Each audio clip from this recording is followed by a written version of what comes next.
Hi, I'm Lars, all about Samsung, and as I got multiple requests under the last video of the hands-on of the Galaxy A3 2017, here's our English hands-on of the brand new Samsung Galaxy A3 2017.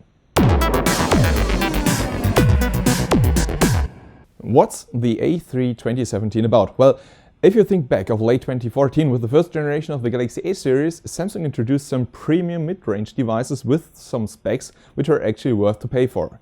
And the next generation of the Galaxy A3 2016 actually had some nice specs as well, but the most important thing was it adopted the same design of the Galaxy S6. And so everybody was waiting now for the next generation. Here it is, the Galaxy A3 2017. Let's have a closer look. So let's have a closer look on the Galaxy A3 2017.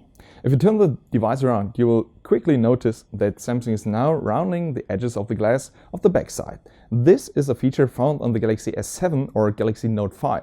It's quite interesting to see that Samsung is improving the quality of their mid-class tier quite fast. You can see here the blue color option. It's called Blue Mist. There are two other color options. The other one is called Gold Sands and Black Sky.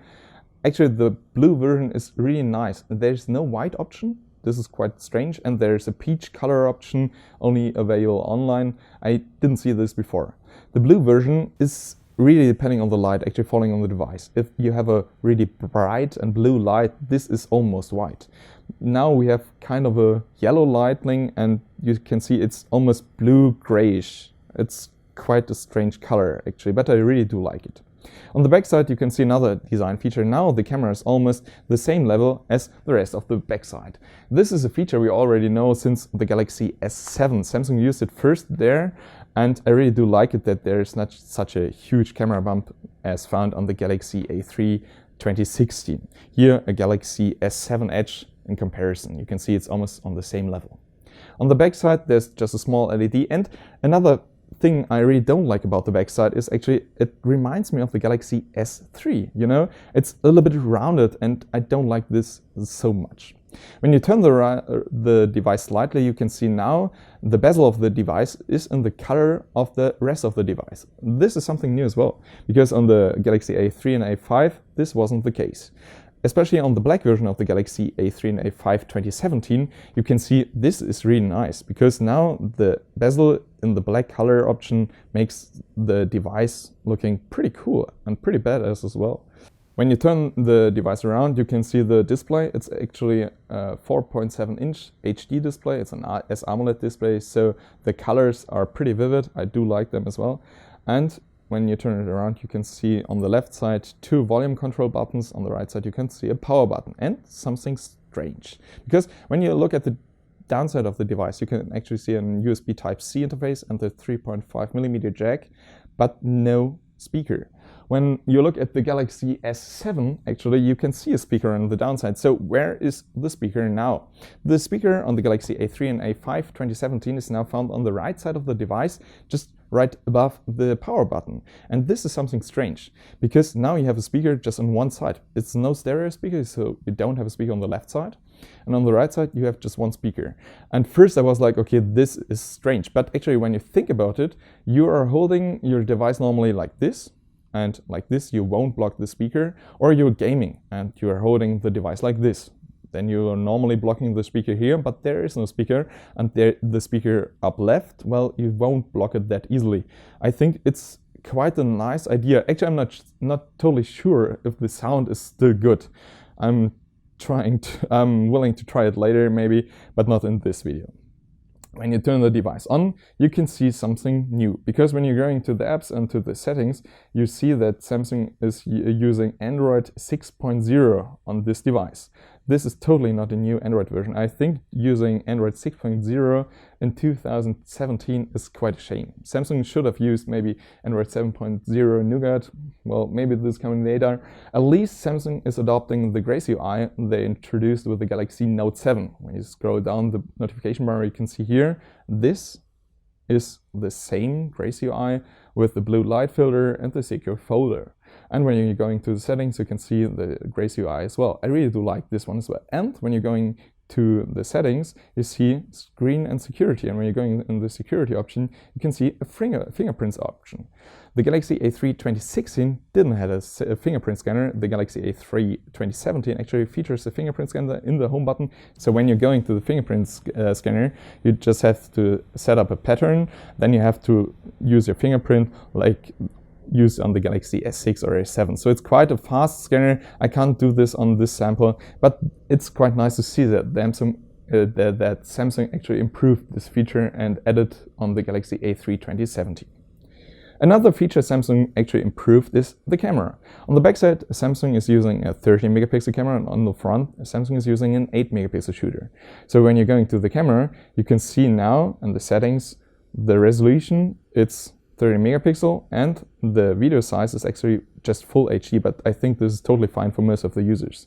And the picture size on the front camera, 8 megapixel and full HD as well.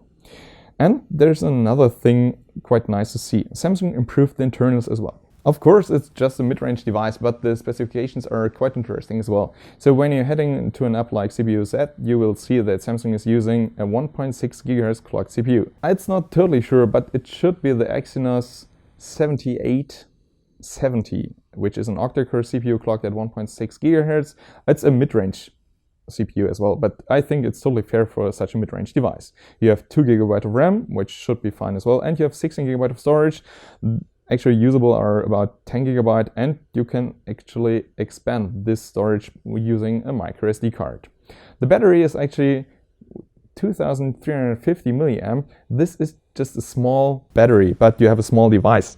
The device itself is just 7.9 millimeter thin, so using such a battery, I think it should be totally fine, especially when you think about the HD display and mid-range tier specifications. Interesting to see is that Samsung is using the IP68 certification they adopted on the Galaxy S7 already in their mid-range now. Because the Galaxy A3 and A5 2017 are actually IP68 certified.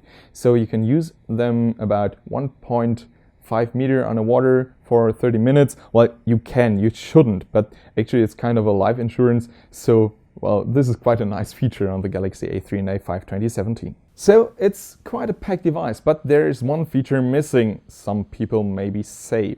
Because when you're heading to the settings, you will notice that there's no notification LED actually up there. So you won't see any notification LED. This actually kind of sucks because I really do like this feature, but there's no option in the settings and no option on the display space, so you don't have a notification LED. Well, this is not the major flaw, because when you switch the screen off, you actually see that Samsung is using now the always on display they introduced on the Galaxy S7 on their mid-range as well. So you have just some few pixels lighted, because this is a feature of an S AMOLED display, and the rest is switched off. So by using this always on display, you can actually see some notifications. So I would say the missing notification LED is actually not a big deal, because you have the always on display option. So you have an HD display, you have mid-range device specifications, and you have an IP68 certified design and materials that are actually quite worthy. So what's the price? I can only talk about the German price tag. It's about 329 euro in Germany, and it'll be available in February 2017. I think the price tag is okay, because the package Samsung actually delivers here with the Galaxy A3 2017 is quite nice to see. So this was our hands-on of the brand new Samsung Galaxy A3 2017. As you can see, it's quite a small device, but the materials are nice, and the backside, the curved backside, makes it feel comfortably in your hand. It fits perfectly in your hand, and the specs, I would say, they're totally fine for about 95% of all users. And Samsung used now some flagship features on the mid-range. This is quite interesting, because they're using now the always-on display, they are using an IP68 certification, and they're using some other features as well. I really do like this. The Grace UI actually is really nice to see on such a smartphone. So if there are any questions regarding the Galaxy A3 2017, just let me know below in the comments. If you want to see other videos in English here on All About Samsung, just let me know as well. I'm Ross, see you next time, bye.